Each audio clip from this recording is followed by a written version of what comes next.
Sir, যা দেখেছি আজও বিশ্বাস করতে পারি না। আমি রাফি, থাকি মাদারীপুরে।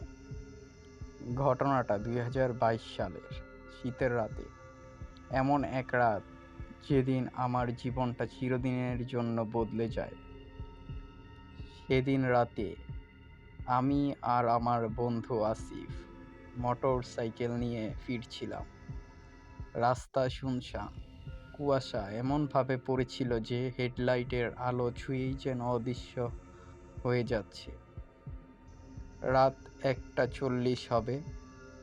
আমরা পুরনো জঙ্গল পাড়ার রাস্তা দিয়ে ফিরছিলাম, যে রাস্তার পাশে একটা ভাঙা সরকারি বাংলো আছে।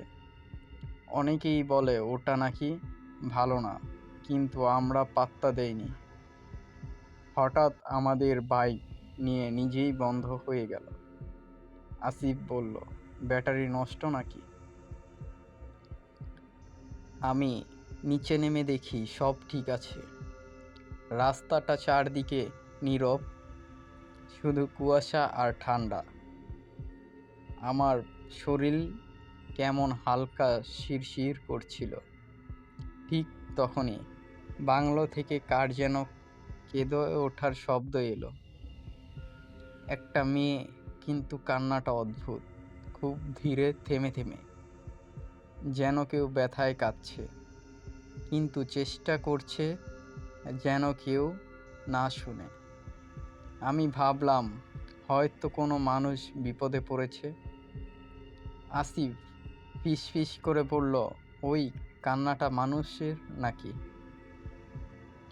আমি উত্তরে কিছু বলার আগেই বাংলোর ভাঙা দরজা ফাঁক দিয়ে একটা সাদা কিছু বাইরে বের হলো।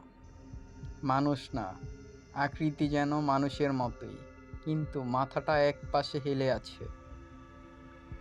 হাঁটছে না, মাটি থেকে একটু উপরে ভাসছে। আমার হাত পা ঠান্ডা হয়ে গেল।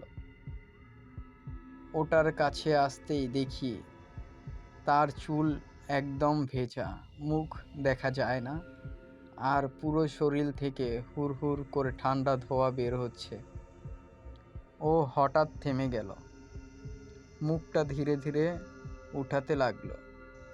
তার মুখের চোখ নেই, জায়গাটা ফাঁকা, যেন কেউ টেনে নিয়ে গেছে। আর তখনই সে এমন এক বিকট চিৎকার দিল, যা মানুষের কণ্ঠ হতেই পারে না। আমি বাইক ধরেই বললাম, আসিফ, উঠ তাড়াতাড়ি। কিন্তু আসিফ, সে একদম পাথর হয়ে দাঁড়িয়ে আছে। ওই সাদা জিনিসটা তার দিকে ভাসতে ভাসতে এগিয়ে যাচ্ছিল। তারপর হঠাৎ একটা আসিফের ঠিক মুখের সামনে থামলো।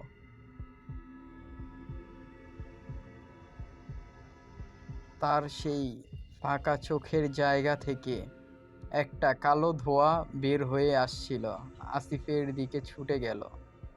আমি আর সহ্য করতে পারছিলাম না। আমি আসিফের হাত ধরে টেনে নিয়ে বাইকে চাপাই। কত দোয়া জানি পড়েছি, কতবার স্টার্ট দিলাম, হঠাৎ বাইক নিজে থেকেই স্টার্ট নিল। আমি পুরো স্পিডে ছুটলাম, পেছনে তাকাতেই সাহস হয়নি। ঘটনার পরের দিন আসিফের শরীর একদম স্বাভাবিক ছিল না। ও চুপচাপ বসে থাকত, কেউ ডাকলেও সাড়া দিত না, আর রাত হলেই পাগলের মতো জানালার দিকে, বাইরে অন্ধকারের দিকে তাকিয়ে থাকত। ওর মা বলে, আসিফ নাকি মাঝে মাঝেই ঘুম ভেঙে একটাই কথা বলতো, ওটা আবার আসবে। এই ছিল রাফির পাঠানো ইমেল। বন্ধুরা, আমি শুধু একটাই কথা বলবো, কিছু জায়গা আছে যেখানে অকারণের যাবার দরকার নেই, কারণ সবকিছুই মানুষের চোখের দেখা যায় না।